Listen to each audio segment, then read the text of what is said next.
দেশে ফিরতে না পারার আক্ষেপ থাকলেও যুক্তরাষ্ট্রে পরিবারের সঙ্গে ভালো সময় কাটছে জানালেন সাকিব আল হাসান।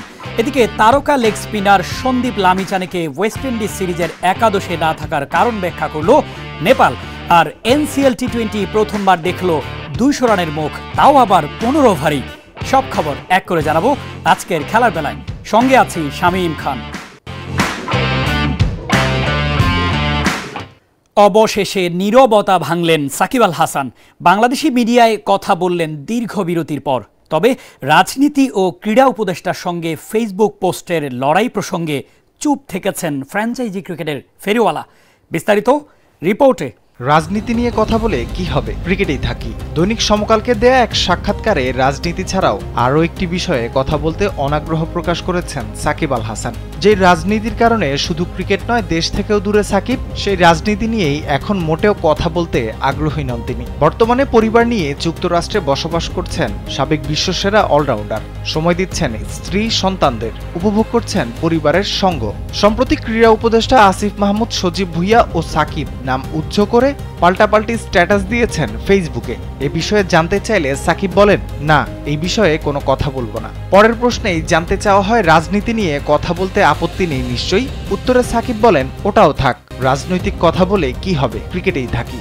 দেশের ক্রিকেটে এখন সবচেয়ে আলোচনায় বিসিবি নির্বাচন। সাকিবকে প্রশ্ন করা হয়, আমেরিকায় বসেও নিশ্চয়ই বিসিবি নির্বাচনের উত্তাপ টের পাচ্ছেন। উত্তরে সাকিব বলেন, আমি এত কিছু ফলো করিনি। আশা থাকবে যারা আসবে তারা বিসিবির ভালোর জন্য কাজ করবে। সবার প্রতি শুভকামনা।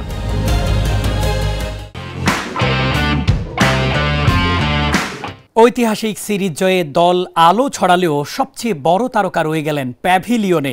সুযোগ থাকার পরও হতে পারলেন না ইতিহাসের অংশ। কিন্তু কী কারণে ঘটল এমনটা, সেটাই জানাচ্ছেন ফাতিন ইশরাক। এ যেন নিছকই দুর্ভাগ্য যে সন্দীপ লামিচানের মাধ্যমে নেপাল ক্রিকেট পরিচিতি পেয়েছে পুরো বিশ্বে, সেই পোস্টার বয় নাকি অংশটাই হতে পারলেন না ইতিহাসের। নিজেরই কাণ্ডজ্ঞানহীনতায় হারিয়েছেন ঐতিহাসিক দলটার একজন হওয়ার সুযোগ।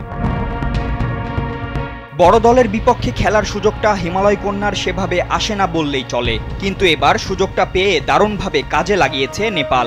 দুইবারের বিশ্ব চ্যাম্পিয়ন আর মারকুটে ব্যাটিংয়ে সেরা দল ওয়েস্ট ইন্ডিজকে 2-1 ব্যবধানে টি-20 সিরিজ হারিয়ে ইতিহাস গড়েছে আইসিসির এই সহযোগী দেশটি। কিন্তু এই ইতিহাসের অংশটাই হতে পারেননি লামিচানে। স্কোয়াডে থাকলেও অদ্ভুত এক কারণে কোনো ম্যাচের একাদশেই রাখা হয়নি তাকে। অনেকের ধারণা ছিল মাঠের বাইরের একাধিক সমালোচনা কিংবা ইনজুরির কারণেই খেলানো হয়নি তাকে। কিন্তু এসব কোনোটিই নয়, বরং তাকে খেলানো হয়নি তার আচরণের কারণে। তাকে না খেলানোর বিষয়টি খোলাসা করেছে নেপাল ক্রিকেট অ্যাসোসিয়েশন। তারা জানিয়েছে, প্রথম ম্যাচের ঠিক 15 মিনিট আগে সন্দীপ নিজে থেকেই সরে দাঁড়ান, বলেন তিনি খেলতে পারবেন না। আর তারকা লেগ স্পিনারের এমন আচরণের কারণেই পরের 2 ম্যাচও তাকে বরখাস্ত করা হয়। নেপালের প্রথম ও এখন পর্যন্ত একমাত্র বৈশ্বিক তারকা বলা যায় লামিচানেকেই। ওয়ানডেতে মাত্র 42 ম্যাচেই উইকেটের সেঞ্চুরিতে রশিদ খানকে পেছনে ফেলা একমাত্র বোলার তিনি। এছাড়া বিশ্বের নানা ফ্র্যাঞ্চাইজি লিগ খেলেও তার রেকর্ড অসাধারণ। যদিও মাঠের বাইরের একাধিক বিতর্কও রয়েছে তাকে ঘিরে। ধর্ষণের অভিযোগে জেলেও যেতে হয়েছিল তাকে, নিষিদ্ধ হয়েছিলেন ক্রিকেট থেকেও, যদিও শেষ পর্যন্ত সেই অভিযোগ প্রমাণিত হয়নি। কিন্তু এত কিছুর পরও তার এমন আচরণ এবার প্রশ্নবিদ্ধ করেছে ক্রিকেটীয় সত্তাকে। ফাতিন ইশরাক, কালবেলা।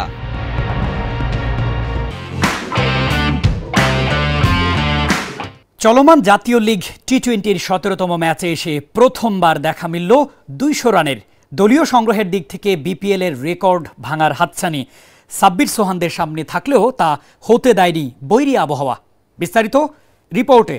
বাংলাদেশের ঘরোয়া টি-20তে সর্বোচ্চ দলীয় সংগ্রহের রেকর্ড গত বিপিএলে করেছিল ঢাকা ক্যাপিটালস। দুর্বার রাজশাহীর বিপক্ষে লিটন তানজিদের জোড়া সেঞ্চুরিতে 254 রানের পুঁজি গড়েছিল শাকিব খানের মালিকানাধীন দলটি। সাব্বির রহমান সেই ম্যাচে 2 বল খেলার সুযোগ পেয়ে 1 ছক্কায় 7 রানে অপরাজিত থাকেন।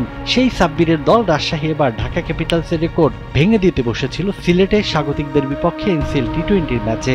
সিলেটের পেস ত্রয়ী ইবাদত খালেদ রাজাদের তুলোধুলো করে 15 ওভারে 200 রান তোলে রাজশাহী। হাবিবুর রহমান সোহান 35 বলে 67, সাব্বির হোসেন 35 বলে 77 আর সাব্বির রহমান 8 বলে 20 রান করেন। রাজশাহী সংগ্রহ 200 ছোঁয়ার পর শুরু হয় বৃষ্টি। শেষমেশ পরিত্যক্তই হয়ে যায় ম্যাচটি। এত ভালো ব্যাটিং করেও লাভ হয়নি রাজশাহীর। আর 5 ওভার ব্যাটিং করার সুযোগ পেলে নিঃসন্দেহে বিপিএলকে টপকে যেত এনসিএল সর্বোচ্চ দলীয় সংগ্রহের দিক থেকে।